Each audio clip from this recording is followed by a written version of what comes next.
Jangan jadi orang yang malas dan suka beralasan atau making excuses. Sebab orang yang kayak begini sudah gak jalan sama Tuhan. Kalaupun dia punya sesuatu dalam kelimpahan, cepat lambat akan habis di tangan.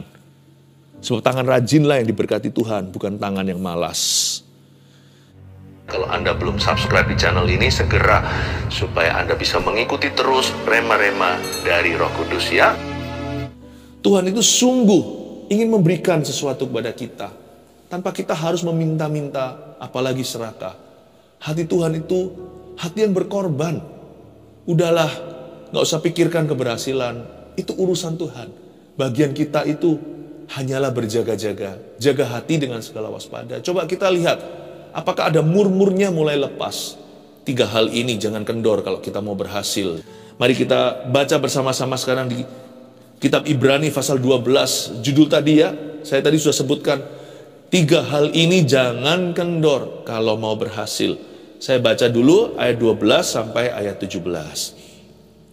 Sebab itu kuatkanlah tangan yang lemah dan lutut yang goyah. Dan luruskanlah jalan bagi kakimu, sehingga yang pincang jangan terpelecok. Tetapi menjadi sembuh. Berusahalah hidup damai dengan semua orang. Dan kejarlah kekudusan, sebab tanpa kekudusan tidak seorang pun akan melihat Tuhan. Jagalah supaya jangan ada seorang pun menjauhkan diri dari kasih karunia Allah, agar jangan tumbuh akar yang pahit, yang menimbulkan kerusuhan dan yang mencemarkan banyak orang. Janganlah ada orang yang menjadi cabul atau yang mempunyai nafsu yang rendah seperti Esau, yang menjual hak kesulungannya untuk sepiring makanan. Sebab kamu tahu bahwa kemudian ketika ia hendak menerima berkat itu, ia ditolak. Sebab ia tidak beroleh kesempatan untuk memperbaiki kesalahannya, sekalipun ia mencarinya dengan mencucurkan air mata. Jangan lagi lemah. Maksud saya, jangan terus-menerus dalam kelemahan. Jadilah dirimu kuat dalam kasih karunia. Kuatkan dirimu dalam kekuatan Allah. Kenakanlah seluruh perlengkapan senjata Allah. Perlengkapan senjata Tuhan itu tidak kelihatan. Itu dalam bentuk kerohanian yang teguh. Itu dalam wujud hubungan yang tak putus dengan Yesus. Orang tekun akan mendapatkan yang Tuhan janjikan. Meskipun ketika diberikan janji Tuhan digenapi karena kasih karunia, bukan karena kita layak menerimanya atau effort, atau karena hasil usaha kita. Tapi Tuhan itu mengajarkan dalam firman-Nya bahwa orang beriman harus tekun juga. Jangan sampai kita hanya beriman sementara. Tekun itu berjalan terus ke depan sampai kita memperoleh yang dijanjikan. Orang yang tekun itu orang yang tetap. Orang yang tekun itu tidak goyah. Nah, sekarang kita lihat apa saja dalam hidup kita yang harus dijaga. Kalau itu kendor, nanti kita lengah. Ayat 12 berkata, sebab itu kuatkanlah tangan yang lemah. Nomor 1 itu tadi, tangan yang lemah itu. Lalu lutut yang goyah, dan luruskanlah jalan bagi kakimu, sehingga yang pincang jangan terpelecok, tetapi menjadi sembuh. Tangan yang lemah di sini itu bicara tentang kerajinan kita. Ayat firman ini mengajarkan dan mengingatkan kalau kita harus menguatkan tangan kita yang mulai jenuh. Kerajinan kita jangan kendor. Karena firman Tuhan berkata begini, tangan rajin menjadikan kaya. Ini bukan bicara semata-mata kekayaan materi. Ini bicara tentang kehidupan yang dipenuhkan. Aku datang supaya kamu memperoleh hidup, kata Yesus. Yaitu hidup dalam kelimpahannya. Ini bukan bicara tentang, sekali lagi, harta dunia. Ini bicara tentang hidup itu gemuk dengan rencana Allah. Protein semua. Gak banyak yang terbuang. Hidup kita itu janganlah diisi dengan keisengan. Tapi orang yang hidup dalam rencana Bapa, kebetulan pun adalah kesengajaan yang dirancangkan diam-diam oleh Tuhan. Kuatkan tangan yang lemah. Ayo rajin. Apapun yang tanganmu temukan untuk dikerjakan, apalagi kalau itu sudah menjadi duty atau menjadi tugas dan tanggung jawab. Kalau kita dipanggil di area tertentu atau di bidang tertentu, rajinlah sekalipun belum menuai hasilnya. Misalkan kita mengeluh dalam hati, pohon ara kok tidak berbuah. Pohon anggur kok tidak ada, pohon ara kok tidak berbunga, pohon anggur kok tidak ada buahnya. Tetap rajin aja, karena rajin itu yang betul, malas itu yang salah. Jangan jadi orang yang malas dan suka beralasan atau making excuses. Sebab orang yang kayak begini sudah gak jalan sama Tuhan. Kalaupun dia punya sesuatu dalam kelimpahan, cepat lambat akan habis di tangan. Sebab tangan rajinlah yang diberkati Tuhan, bukan tangan yang malas. Kuatkan tangan yang lemah. Ayo giat. Kalau kita memberitakan Injil gak dapat satu jiwa, gak apa-apa. Injil itu kan kekuatan Allah, nanti semua ada waktunya. Kalau kita mengasihi, bertepuk sebelah tangan, kasih aja terus, ampuni 7 kali 70 kali. Karena itu yang betul. Itu firman Allah. Jangan izinkan kendor. Jangan result oriented atau terlalu cepat menilai hasil akhirnya. Kalau kita lagi olahraga itu jangan keburu-buru mau lihat papan skor melulu, nanti terus dibalap sama musuh. Ya, put your head in the game. Fokus, saudara-saudaraku, keluarga Saat Teduh. Kuatkan tangan yang lemah. Tapi bukan hanya kerajinan itu kan bicara tentang aktivitas kita. Tapi lututnya juga jangan goyah. Lutut yang goyah di sini bukanlah cedera karena olahraga. Lutut yang goyah ini bicara tentang kerohanian. Ini ayat-ayat kiasan. Kakimu, tanganmu jangan lemah, lututmu jangan goyah. Lutut yang goyah, lutut itu sinonim sekali sama dengan berdoa atau bersujud di hadapan Allah. Doa juga jangan kendor. Sekalipun tidak kunjung melihat jawaban sampai sekarang, Tuhan belum berfirman. Terus berdoa. Berdoa itu mesti tekun. Doa itu nggak tentu instan, hasil maupun jawaban. Kalau kita berdoa disuruh Tuhan minta, kadang-kadang minta sekali dikasih.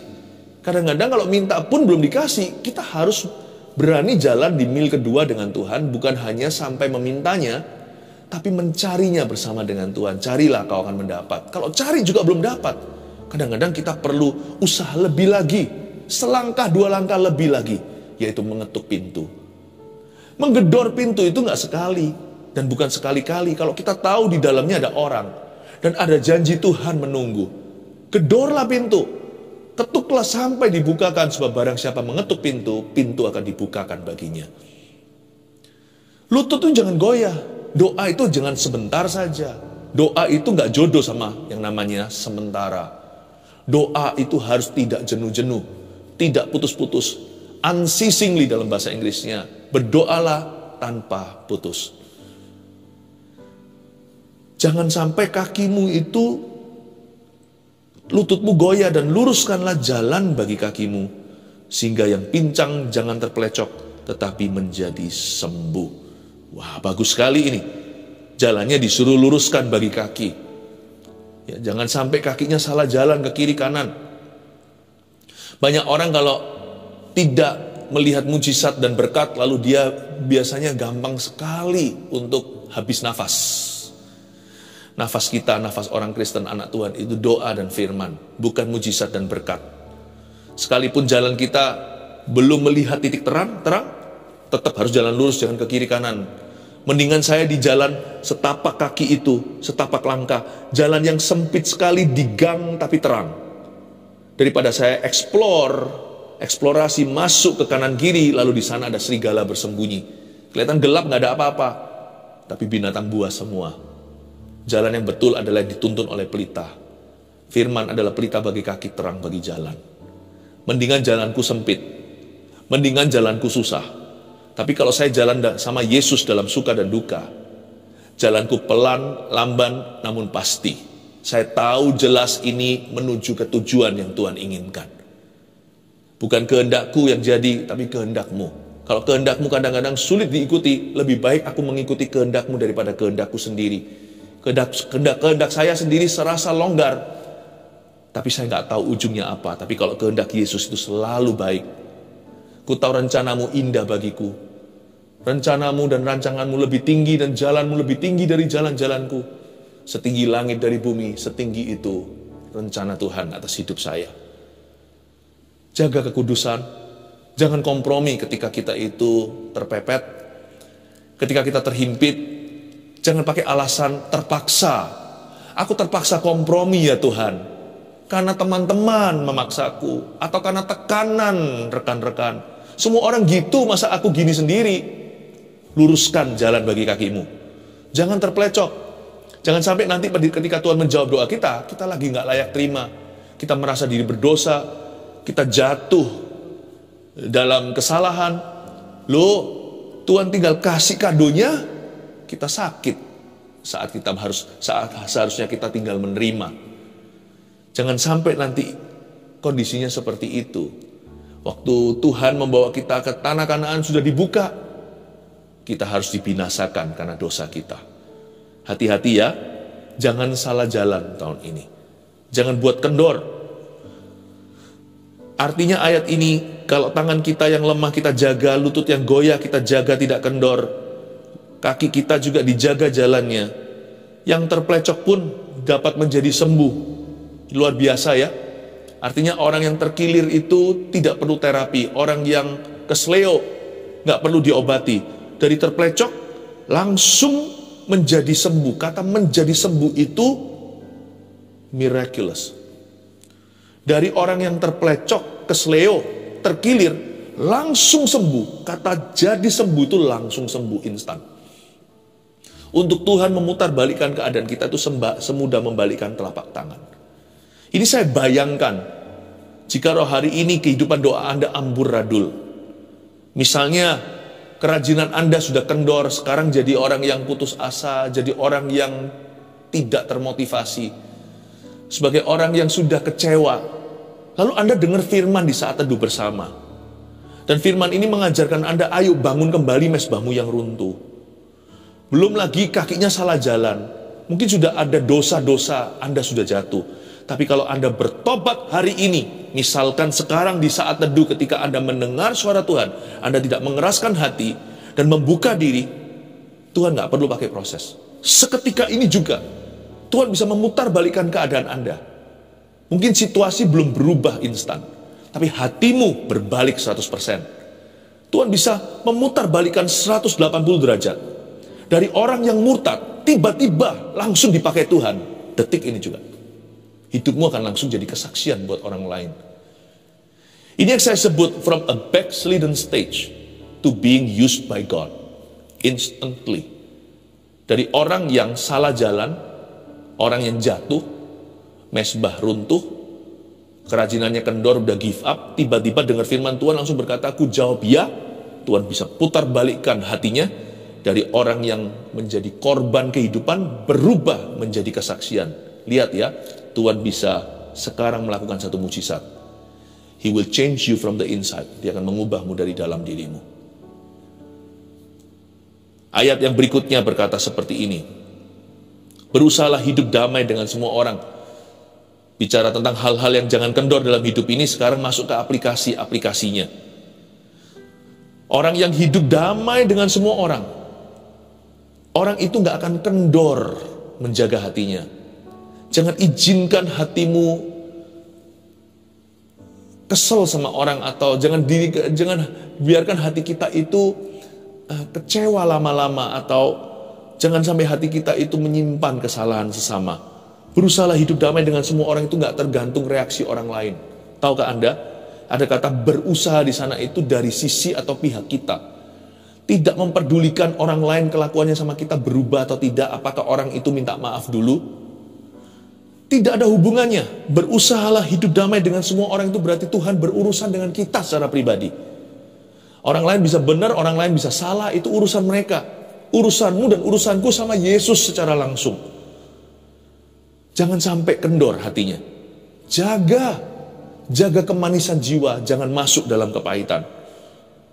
Lalu setelah itu dilanjutkan, berusahalah hidup damai dengan semua orang dan kejarlah kekudusan. Saya sempat bertanya, emangnya kekudusan itu mau kemana ya kok dikejar?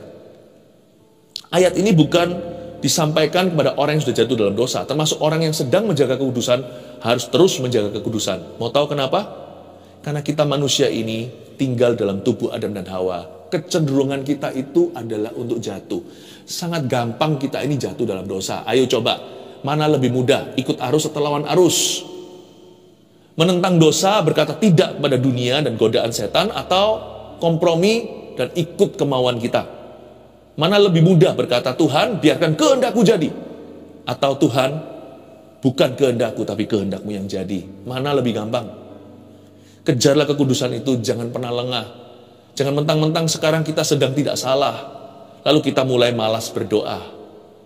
Yesus berkata apa sama murid-muridnya sebelum membawa mereka ke Getsemani? Itu tiga muridnya, yaitu Petrus, Yohanes, Yakobus. Tidak sanggupkah kamu berdoa 1 jam saja sama saya? Berdoalah supaya kamu jangan jatuh ke dalam pencobaan. Mungkin hari ini kita fine-fine saja, lalu kita mulai merasa kurang butuhlah sama Tuhan atau ogah-ogahan. Mungkin 1 hari masih belum terjadi, belum ada pengaruhnya. 2-3 hari masih kuat lah ya. Tiba-tiba 1 minggu terjadi kejatuhan yang fatal dalam kehidupanmu. Kok bisa ya? Dari orang yang begitu berapi-api untuk Tuhan, dipakai sama Tuhan secara luar biasa, nggak sampai 1 minggu, 5 hari misalnya, langsung jatuh dalam dosa yang cukup parah. Nggak ada orang itu yang bisa kudus kekal di dunia. Sebab selama kita masih hidup di dalam tubuh Adam dan Hawa, kita masih bisa jatuh. Kekudusan itu harus dijaga. Makanya saya selalu ingatkan, baik orang tua, apalagi anak muda, guys, jaga kekudusan loh ya. Kita saling mengingatkan sesama rekan Tuhan, ayo kita harus saling menjaga. Dan kita juga harus menjaga kekudusan Tuhan dalam kehidupan kita. Mengapa begitu? Karena terlalu gampang kita jatuh. Kita ini sudah ada bibit bobot bebetnya Adam. Kita itu sudah ada bakat alam. Jadi kata kejarlah kekudusan ini bukan berarti kekudusan lari. Kalau sekarang kita lagi suci, kekudusan itu tidak kemana-mana. Tapi kalau kita tidak mengejarnya, cepat lambat kita akan kehabisan stamina alias ngos-ngosan. Kejarlah kekudusan. Badan juga sama. Dokter mengatakan setiap tahun semakin tua orang itu kehilangan namanya massa ototnya sekian persen. Kalau kita nggak latihan, nggak olahraga, cepat lambat pasti akan membungkuk. Lambat laun pasti sudah akan mengecil badannya lalu tidak sehat. Atau kalau jantung kita nggak dilatih, meskipun sekarang atlet, tapi kalau kita nggak latihan sebulan, nanti disuruh lagi lari sekian kilo, udah nggak mampu. Gampangnya begini, badan kita itu ada gravitasinya yaitu kuburan. Hidup ini ada gravitasinya yaitu kematian. Dan manusia lama kita itu ada gravitasinya yaitu dosa. Hati-hati ya, kejarlah kekudusan. Jangan kasih yang namanya kekudusan itu kendor dalam kehidupanmu. Jaga terus. Jangan mentang-mentang sekarang kita itu sudah suci dan kudus, sudah benar di depan Tuhan, kita kompromi kiri kanan, nggak apa-apa. Merasa diri kebal dosa. Biasanya orang yang merasa kebal itulah esok hari jatuh. Kejar kekudusan itu. Sebab tanpa kekudusan tidak seorang pun akan melihat Tuhan. Melihat Tuhan di sini bukanlah melihat Tuhan dengan kasat mata. Kalau kita mau melihat Tuhan nyata dalam hidup kita, ada penyertaan, pembelaan. Kalau kita mau melihat tuntunan Roh Kudus itu begitu real di dalam kehidupan ini, sekalipun kita tidak melihat Dia dengan mata jasmani, tapi terlalu nampak sekali dalam kehidupan beberapa orang. Tangan Tuhan dalam dirinya itu jelas nyata. Orang yang nggak percaya Tuhan aja bisa lihat loh, sungguhan loh Tuhanmu itu ada. Kalau kita mau yang gituan dalam hidup kita, mesti jaga kekudusan. Sebab tanpa kekudusan, Tuhan tidak mau campur tangan dalam kehidupan orang itu.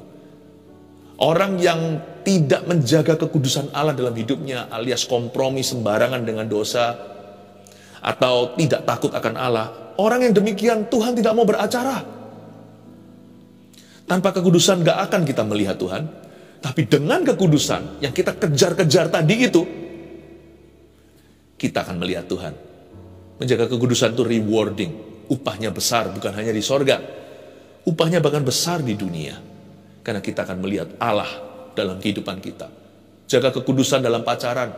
Supaya nanti suatu hari menikah, kita melihat Tuhan dalam rumah tangga kita. Tuhan campur tangan. Jangan heran, anak orang-orang yang menjaga kekudusannya sejak pacaran, nanti akan kelihatan bedanya penyertaan Tuhan dalam diri anak-anaknya. Jangan irilah ya. Hai orang fasik, jangan iri sama orang benar. Sebab engkau tidak menabur apa yang mereka tabur, makanya engkau tidak menuai apa yang mereka tuai. Saya ingin kita untuk melihat bahwa menjaga kekudusan itu sangat ada yang namanya handsome return. Ada sesuatu yang dikembalikan dari Tuhan dalam kehidupan kita. Sekalipun menjaga kekudusan sudah menjadi kewajiban kita, nggak usah minta upah. Tapi Allah kita itu nggak pernah lupa memberi tips. Tuhan itu murah hati. Tipsnya Tuhan itu lebih besar dari salary kita, lebih besar dari gaji kita. Ini bukan bicara tentang materi atau berkat dunia. Ini bicara tentang perhatian Tuhan dalam kehidupan anak-anaknya. Wow, Jesus is wonderful. Tuhan itu luar biasa. Jagalah ya, supaya jangan ada seorang pun menjauhkan diri dari kasih karunia Allah. Agar jangan tumbuh akar pahit yang menimbulkan kerusuhan dan yang mencemarkan banyak orang. Ayat 15 juga bagus. Sebelum nanti saya rangkumkan ya, apa aja yang gak boleh kendor dalam kehidupanmu dan kehidupanku. Kita disiram terus dengan pewahyuan setiap ayat firman ini. Jagalah supaya jangan ada orang yang menjauhkan diri dari kasih karunia Allah. Dalam hidup ini ada aktivitas-aktivitas dan perkara-perkara yang sangat syarat sekali dengan kasih karunia Allah. Misalnya worship, menyembah. Misalnya berdoa. Ada sebuah pepatah yang sekarang lagi betul-betul meremah di hati jemaat gereja Mawar Sharon adalah banyak doa, banyak kuasa. Sedikit doa, sedikit kuasa. Tidak berdoa, tidak ada kuasa. Orang yang berdoa tidak menjauhkan diri dari kasih karunia, malah mandi dalam kasih karunia itu. Orang yang memuji, menyembah Tuhan, bertata di atas pujian umatnya, menjadi dekat sama Tuhan, bukan menjadi jauh. Baca Alkitab. Orang yang merenungkan firman siang dan malam, apapun yang diperbuatnya berhasil. Beruntunglah perjalanannya. Yosua 1 dan Mazmur pasal 1 pula. Ada hal-hal tertentu, aktivitas-aktivitas, perkara-perkara yang merupakan wujud kasih karunia Allah. Termasuk pelayanan atau ministry. Jangan jauhkan dirimu dari hal-hal ini. Jangan biasakan dirimu menjauhi pertemuan-pertemuan seperti yang tertera dalam surat Paulus. Tapi pakai pertemuan-pertemuan orang-orang benar, pertemuan saudara seiman. Pakai itu untuk saling mendorong, saling mengingatkan menjelang kedatangan Tuhan. Kenapa kita jangan menjauhkan diri dari semua wujud kasih karunia ini? Agar jangan tumbuh akar yang pahit. Coba Anda lihat ya, daging kita itu ada kumatnya. Jadi kalau kita mulai jauh dari aktivitas-aktivitas tertentu, kita mulai jarang memuji, jarang ke gereja, kita mulai gak pernah buka Alkitab, apalagi gak pernah membacanya sama sekali, kita sudah jarang dengar lagu-lagu pujian, yang didengar hanyalah lagu-lagu populer, kita sudah tidak lagi mendengarkan khotbah. Lebih banyak sekarang itu nonton-nonton misalkan di sosial media yang fun-fun, apalagi yang lucu-lucu, jangan-jangan yang rusak-rusak. Nanti lihat ya, ketika kita mulai masukkan semuanya ini bukan lagi kasih karunia, tapi keduniawian, orangnya pun mulai berubah, tumbuh akar pahit. Bukan karena siapa cari gara-gara, sensitifan jadi orang. Ada orang ngomong apa nggak terima, mulai bermusuhan. Dulu jadi berkat, jadi terang, jadi garam. Sekarang kemana-mana keruh hubungan. Bukan hanya itu. Kita harus mengerti bahwa daging kita mulai bangkit ketika kita mulai jadi orang yang pesimis dan negatif. Tumbuh akar pahit itu muncul dalam nafasnya. Ketika kita makan sesuatu, misalkan makanan itu pun kadang-kadang tercium ya dari bau badannya. Demikian pula ketika kita mulai jauh dari kasih karunia, mulailah tercium bau akar kepahitan di dalam diri kita. Orangnya mulai negatif. Orangnya mulai pesimisan. Mulai gak kenaan. Tidak terimaan. Orangnya mulai sensitif. Bukan peka sama Tuhan, tapi mulai peka. Hanya perasaannya saja, bukan perasaan orang lain. Kalau Anda melihat tanda-tanda yang saya sebutkan barusan, ketahuilah bahwa mulai ada asam urat rohaninya. Ketika mulai misalkan kakinya bengkak, kolesterol dan sebagainya juga ada tanda-tanda, mulai pusing-pusing dan sebagainya. Kalau Anda mulai merasakan gejala-gejala yang saya sebutkan tadi, mungkin ya, tolong diuji lagi, mungkin akar pahit mulai tumbuh di dalam hatimu. Tapi kenapa akar pahit itu bisa tumbuh dengan mudah di dalam hatimu? Karena jauh dari kasih karunia. Biasanya kalau kita lagi dekat sama kasih karunia, susah jadi orang yang negatif. Sekali-kali bisa. Kalau kita sedang penuh dengan kasih karunia, tidak semudah itu jadi orang pesimis. Apa-apa kita didorong sama iman. Belum lagi iman orang lain mengasah. Dan kita nggak bisa menjadi orang yang melulu hanyalah orang yang sensitifan, peka, dan dikit-dikit nggak terima. Nggak bisa. Kenapa? Karena kita belajar untuk melayani. Karena kita ditempa untuk melayani Tuhan dan melayani sesama. Berhati hamba, kiri kanan teladan. Susahlah jadi orang yang selalu nggak kenaan dan nggak terimaan. Lalu kalau sudah tumbuh akar pahit, hati-hati ayat yang berikutnya, ayat 16, biasanya dosa seksual pun akan menyusul. Janganlah ada orang yang menjadi cabul, atau yang mempunyai nafsu yang rendah, seperti Esau yang menjual hak kesulungannya untuk sepiring makanan. Awas-awas, sebuah peringatan. Biasanya dosa seksual tidak langsung sehari kita jatuh, tetapi mulai dengan berubah sifat orang itu, kembali lagi sifat lamanya.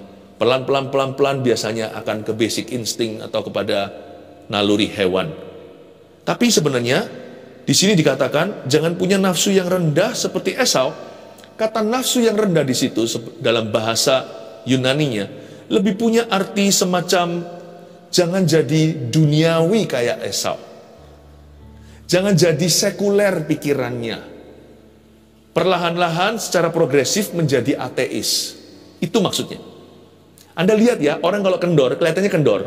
Lalu jalannya erosi, ujungnya jatuh, lalu jatuh lagi, semakin lama, semakin sulit pulih.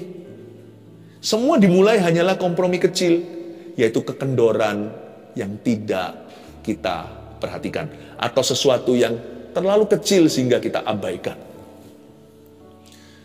Lama-lama nanti pikirannya bukan hanya sifatnya berubah lagi menjadi sifat lama, tetapi pikirannya perlahan-lahan mulai bergeser dari Tuhan. Dari orang yang dahulunya itu sungguh-sungguh radikal sama Tuhan Yesus, perlahan-lahan ke arah orang yang tidak percaya.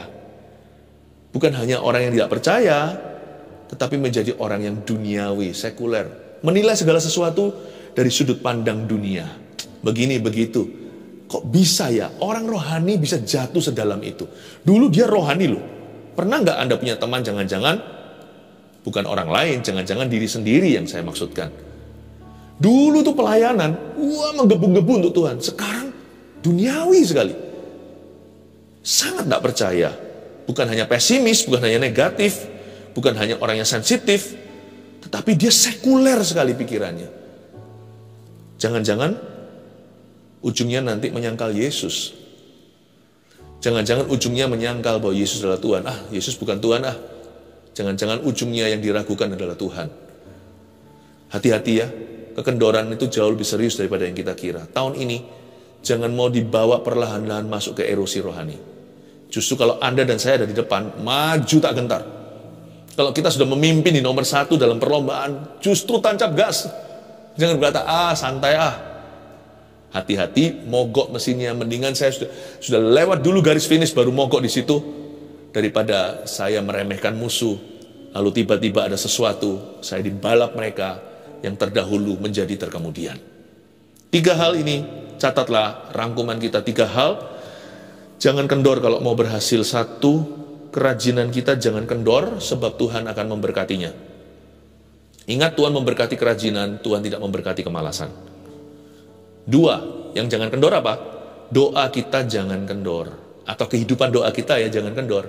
Sebab Tuhan akan menjawabnya. Kalau belum ada jawaban, doa terus. Kalau juga belum ada kejawaban, perlu introspeksi juga. Mungkin kita salah berdoa.